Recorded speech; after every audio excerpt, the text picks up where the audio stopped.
Now I'd like to introduce someone whose commitment has benefited our industry and this association. He did so by agreeing to be your South Central Regional Vice President. Please help me in joining me in welcoming Springfield Electric Supply's Executive Chairman, Dan Dungan.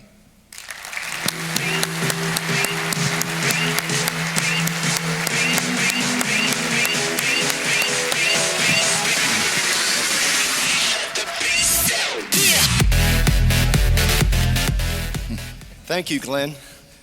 I want to share a story that a software customer service rep had with a customer.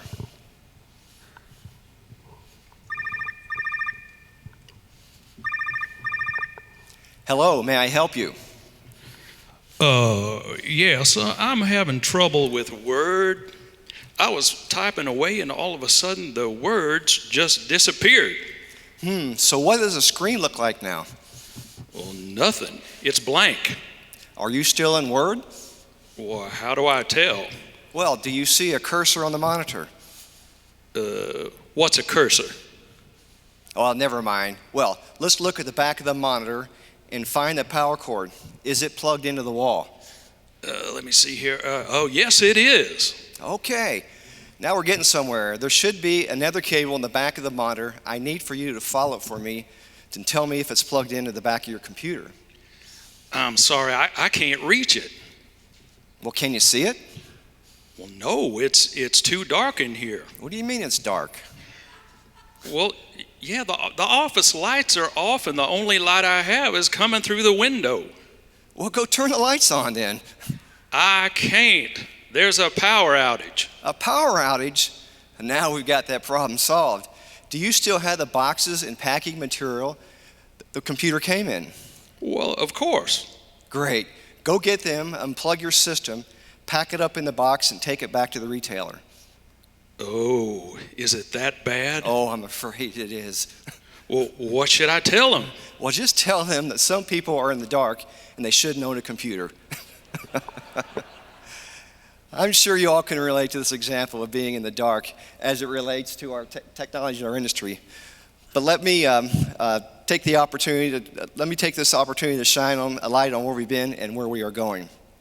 In the not too distant past, electrical distributors were able to count on geography as an advantage in maintaining a steady stream of customers. Then came along the internet and introduced our customers to competitors around the world. Since then, behaviors and expectations of our customers have changed because they now have easy access to information from a wide variety of sources.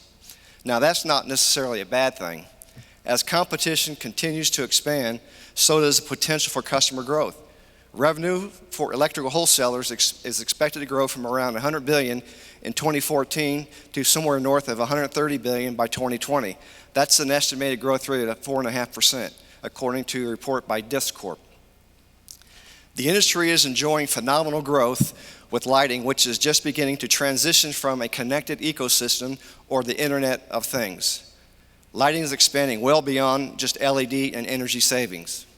We're talking about new and innovative features such as room temperature controllers, foot traffic counters, the number of people within a space, video. It's just endless what's being discussed and rolling through R&D labs at many of our lighting manufacturers. Glenn mentioned this earlier. How do we remain relevant in this age of transformation? Think about the amount of messages our customers receive in any given day. Their inboxes are full. Their smartphones provide them with a never-ending stream of information, updates, and alerts. Staying relevant in the middle of all this is a challenge. How do we break through all this noise in order to stand amongst our competitors? One way is to use technology to become more efficient and reach more customers. For example, online sales opportunities for distributors, online sales opportunities for industrial products are growing at twice the rate of traditional sales methods.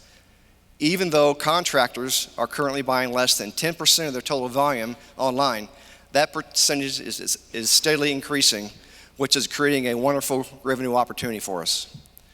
To remain competitive, we need to look beyond online traditional sales channels and sell across a range of channels, including mobile apps. You know, the mobile applications can keep your customers connected to your business help your business stay organized, and even help your business become more recognizable. Think about how many apps you have on your mobile device right now. B2B business is just exploding for the distributors who have invested in mobile apps and web order entry. As of June 2015, more than 100 billion mobile apps have been downloaded from various app stores. It's expected for in-app purchases revenue to reach $29 billion in 2017. Social media is another way of change. The way people communicate and share information. Social networking is the most popular online activity, with the average internet user spending about 37 minutes a day on using social media sites. These communities are where people are talking and where they can listen to or be part of the conversation. Your employees and coworkers likely have an average of 111 Facebook friends, 25 Twitter followers, and countless LinkedIn contacts. Empower them to promote your business through their outlets. The fact of the matter is, all this technology is great as long as it runs on clean, accurate data. NAED and IDEA are continuing to make progress on this ongoing initiative. Currently, IDW has more than 100 manufacturers that have achieved at least 95% compliance. That's roughly 1.4 million eligible items that are complete. You know, you can't be competitive if you're focusing on selection or price. Trying to go up against an online giant like Amazon on price is a losing battle. How do we beat these big guys? By finding new opportunities to provide more services to our customers and becoming a valued partner. Distributors are their customers' problem-solving partners. Two things that on-suppliers cannot provide are technical and product expertise. Take a look around you. You are probably looking at some of the 76 million baby boomers that have been an enormous part of our workforce, with about 10,000 boomers reaching retirement every single day. We need to think about who's going to replace them. Again, as Glenn mentioned this earlier, but it bears repeating, millennials are different. They grew up with computers, they take technology for granted, and they do embrace change. They also want to make a difference in the world which they live. The good news is they can do that with us. Smart homes, smart buildings, they all need electricity. And we sell the parts that make everything work better and smarter. We need a better way to communicate to them the career opportunities that are available in our industry. I hope I was able to shine light on some key topics this morning, and I urge you to keep in mind that if you don't chart your path, someone else will do it for you. So dream big, work smart, and stay focused, and surround yourself with great people. I would now like to take the moment to acknowledge those serving the South Central Region Council. These people give generously of their time and help drive the industry forward. I would personally like to say thank you to each one of them for the difference they are making in our industry. Please hold all applause until the end. Bruce Brokenborough, Sean Brooks, David DeStagger, Nancy Gerdecki, Carlos Gomez, Paul Hollenbacher, Rocky Kuchenmeister, Chris Lamb, Tim McClellan, Bob Mirbaha, Chris Mitchell, Walt Morrison, Richard Oglesby, Langdon Scott, James Sipe, Daryl Smith, and Kelly Valit.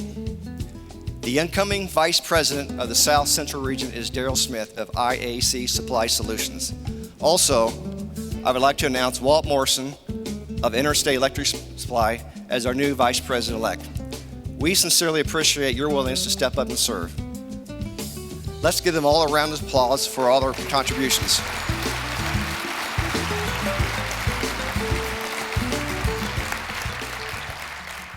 And thank all of you for making the commitment to attend the South Central Region Conference. Next year, the conference will be held February 20th through the 22nd at the Marriott Waterside Resort in Tampa. We look forward to seeing all of you then. Thank you again for the opportunity to serve. It has been a privilege and an honor.